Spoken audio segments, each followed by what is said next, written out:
So let me just introduce contract testing a bit. We do contracts. We have contracts built in from the architecture. So our solution architects work with the teams and come back with these contracts per se, but they're not driven into the development teams. So what we have implemented is something called Pact, and it's not something that you necessarily need to use Pact for, but we chose this as a tool just because it was something that we had experience with. So if you have the consumer, say the person on the front end using your API, then we define the contract at that level. There's something called consumer-driven contract testing, which you define the contract before even development starts, but we haven't done it that way historically, so we tried to introduce it beyond the date. So you have this contract, you pass it up to your PAC broker, which records the contract and keeps that safe for you during the development. And then the provider is the person who is writing that API and defining what is included in that and verifying the contract. So the whole process goes back and forth. This, on the consumer side, you're using a mock to mock the API, so you can do it before development starts. You can do it during the process without having to rely on real API endpoints. So this is a very interactive talk, and heckling is encouraged. So if you want to go to this URL, hopefully you've all got smartphones you can all access. You can chat to the people next to you, chat to people around you, come up with some words which describe what you think contract testing is and how that can benefit your team or your company. And then on the second part of this little questionnaire, it gives you a ranking system. So what are the different benefits and how you would rank those on a scale. So if you go there, give you a few minutes to do that, and then we can see the results.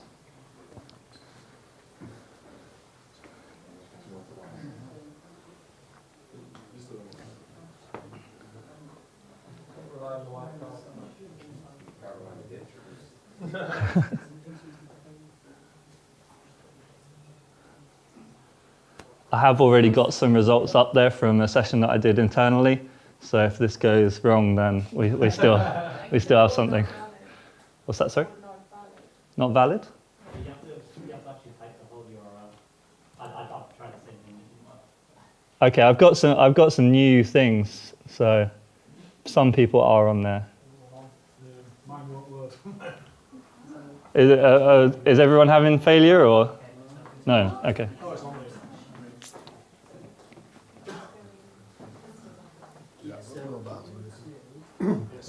Oh, it's the technology is failing us, not the.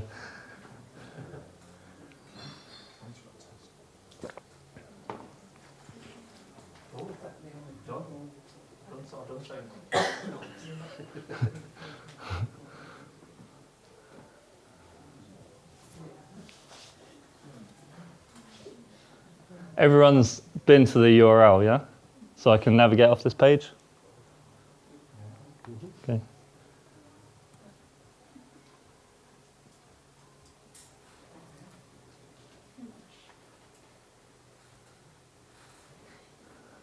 I do love a word file.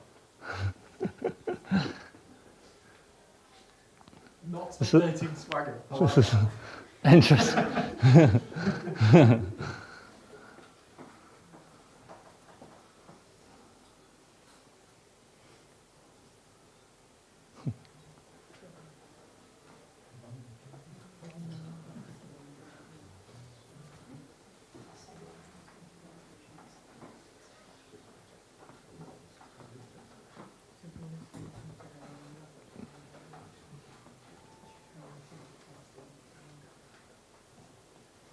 Cool, so we'll start to chat through some of these things, but feel free to continue completing if you haven't finished. As we can see, like API hits the forefront, but hopefully later in the talk you'll see that it doesn't have to be an API, it can be an event, or it can be another part of your application. Yeah, you can use different tools, for example Swagger, to define your contracts, and that is really useful in being driven from your architects, because these are the tools that they're using. Early integration is really important in contract testing, just because it is that driving from the conversation rather than driving from the development. So I think this paints a really good picture of what contract testing defines and what contract testing hopefully offers. But hopefully you can learn a little something in this talk. So if I go to the next. So what provides the most value? And I think we can see, obviously I've planted these points, but fast feedback, right? So you have functional tests, which are often at the end of your pipelines. Contract testing can be driven from a unit test level. So you don't, because everything's mocked out, you don't need to wait until the API is available. You don't need to wait for these things to exist. Obviously, you can do the mocking in the functional end-to-end environments, but that's obviously often not done. It's often not driving the conversation that you want. Ease of development as well. How often do you work with other teams going back and forth between what was that requirement? I interpreted that requirement slightly differently. We've now implemented it in a different way. But if you have that common contract up front, then that can break down some of those barriers. The big one for us at Asos is visualization. We didn't have any way of knowing who our consumers were, what APIs were available even, and it was often done at the architect level. So at a overarching level, which wasn't seen on the teams. We would often have to go, we had single point of failure, because we'd have to go to our architect to say who consumes our API, how do they consume our API, whereas this should break down some of those barriers.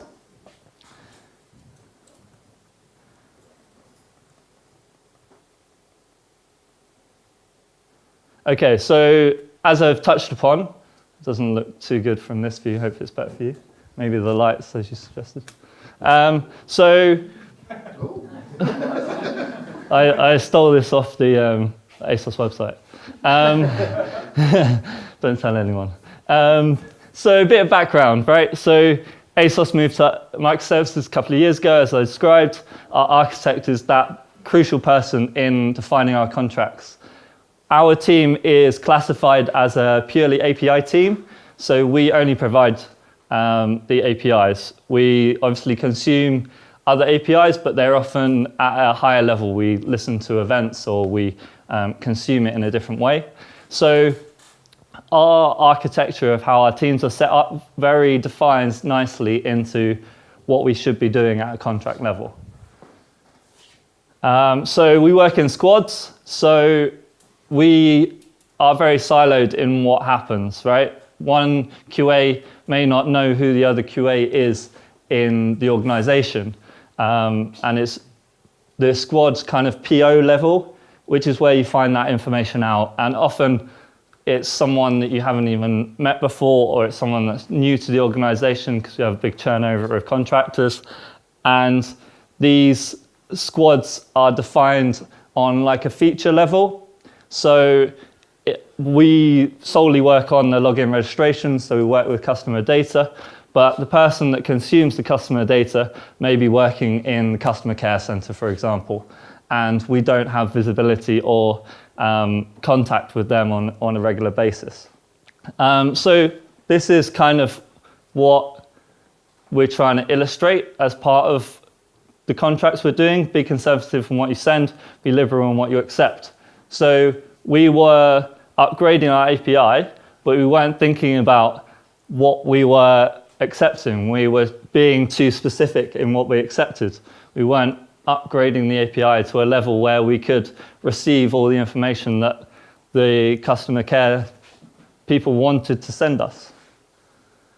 and parallel change, expanding, migrate, and contract. So expand your API capabilities, migrate that to the new version, but don't make it backwards incompatible up until the point where you define the contract for that change.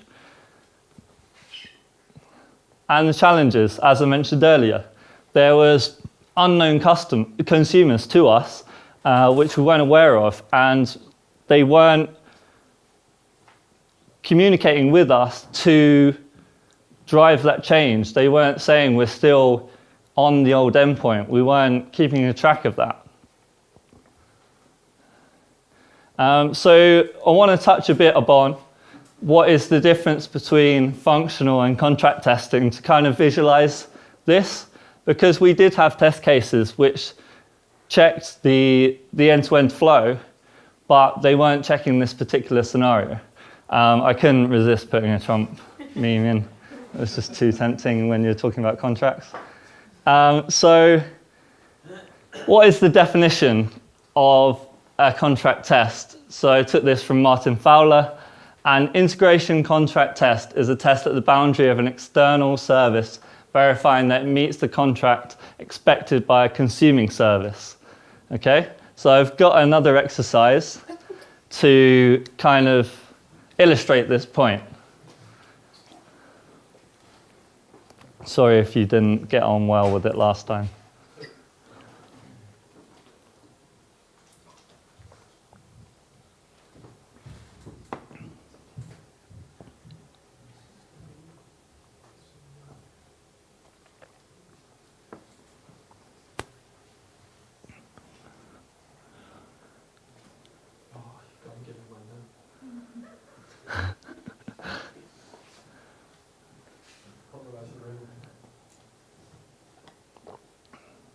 Can everyone maybe put their hand up when they've reached the page so I can get a kind of perspective?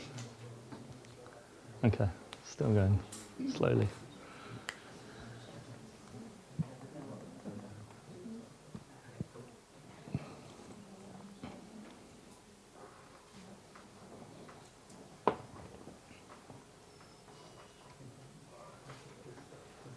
Okay, I'm just going to navigate away from this if possible.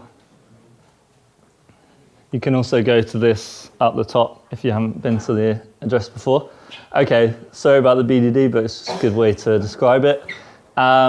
Given there is already a user called Mary, when creating a user with username Mary, and given a bit of the JSON, but that's not really relevant, then the expected response is 409 conflict. Okay, so this is a scenario. What I want from you guys on the next, it's going to pop up with a screen which says you need to answer the question, gives you a bit of time to digest what you want to do, and then you need to choose an answer.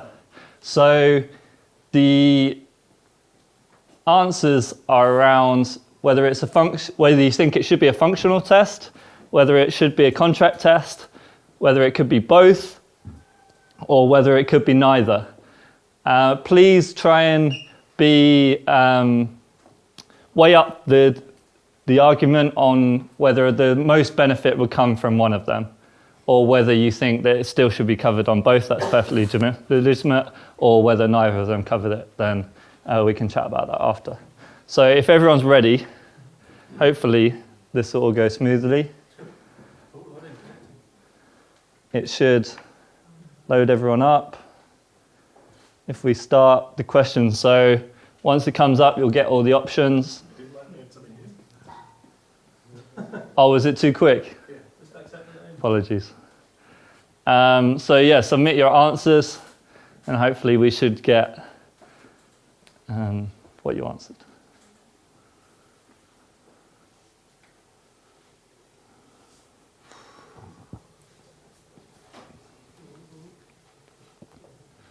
Okay, both.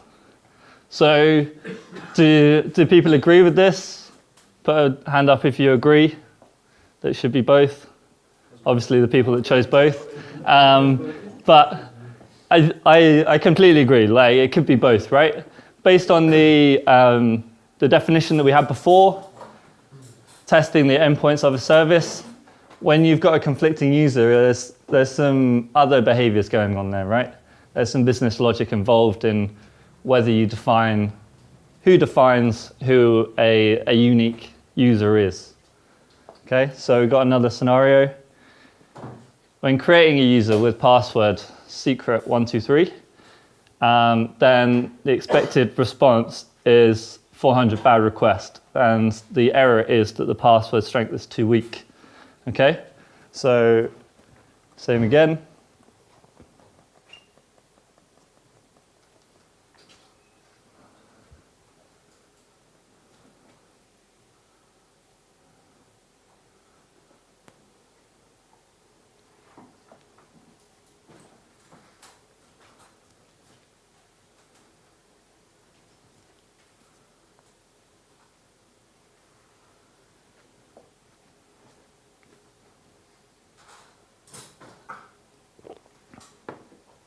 Wow, I didn't expect that.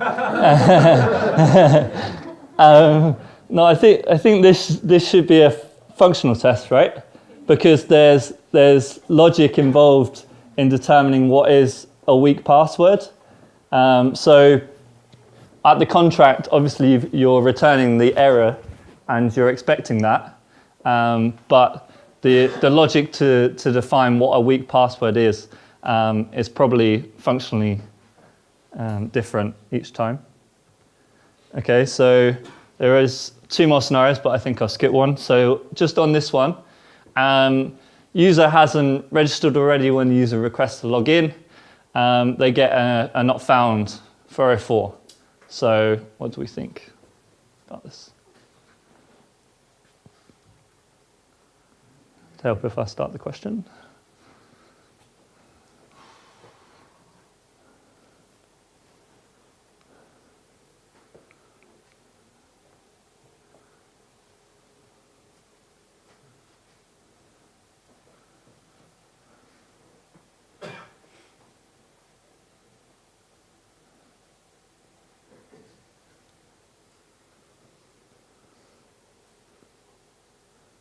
Nice. So I think this would be a contract test. There's only one setup task, which is not having the user there, right? So you haven't set up anything. But it's a very defined scenario which you can define at the contract level. So if I just jump back to where we were. So as I suggested, the contract testing does not focus on verification of the business logic of the service provider, okay? So you've got your error responses, or you've got your responses. We're not necessarily checking what the actual error is. We're checking that you received the expected response. So this is just to iterate around the sharing point that the communication level wasn't great. What we were doing before, we're keeping everything in microservices, which I think is a common misconception of when you do microservices. It feels like you can deploy without talking to anyone else because you're a siloed piece of the application, but that's not the case. A lot of other teams depend on you, a lot of other services are consuming your API. So I was just going to show a little demo of the PAC broker. So this is an hours. This is one that government have put up. So it just shows you how the APIs are consumed and who is doing it, and it shows you a pretty little diagram. So it gives you that visualization that I was talking about that was so missing from our teams. And obviously this is a very small example, but you can imagine when things get more complicated and more teams start consuming your APIs, then this gives you good feedback on what you need to look out for, what you need to test for. So just on that, that's it from me. So if anyone has any questions, then feel free to ask. Round of applause.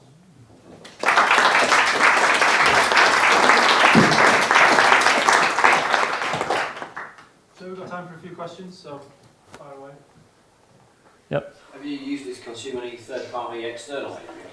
So that was one of the things that I was going to come on to, but I took the slide out because I wouldn't have time. So one of the things is third parties. So we use a data provider to store our data. So we could use this to be the consumer and the provider, right? Like you mock out the consumer because you know what you're expecting back, and that is a very good use case for this because we have a lot of tests which hit an API, but we're not necessarily sure how we're forming the query. We're not sure what the actual request we're sending is because there's a lot of business logic that's defined to put up there. So yes, that is a very good use case, and that is something we'll look to do in the future.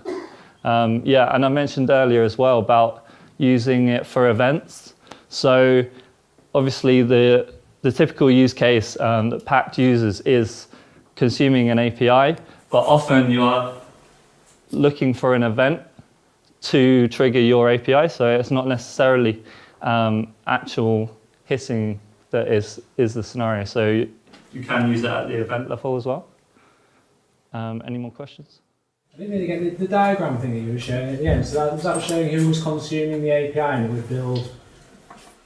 So it's just showing that who's consuming the API, but this is at the point at which you've defined your contracts, right?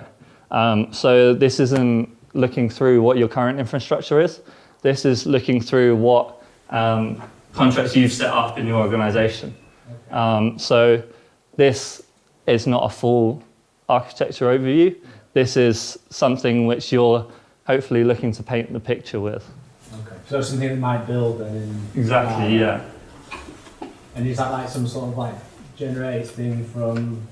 Is that something that just someone has drawn, or is that actually something that's built on like some code logic? Yeah, so this is using PAC Broker. PAC Broker is a application that Pact have developed to visualize these things. Yeah, and because you can store it in the PAC Broker, then you can access it from anywhere, right? We point our tests to this so that it's in a common place, and you can hit the latest endpoint, or you can define which version you're using and hit that one. So you can make sure that when we talked about that parallel change, that you're not breaking those contracts that the consumer is expecting. Any more? Okay, can we have another round of applause, please?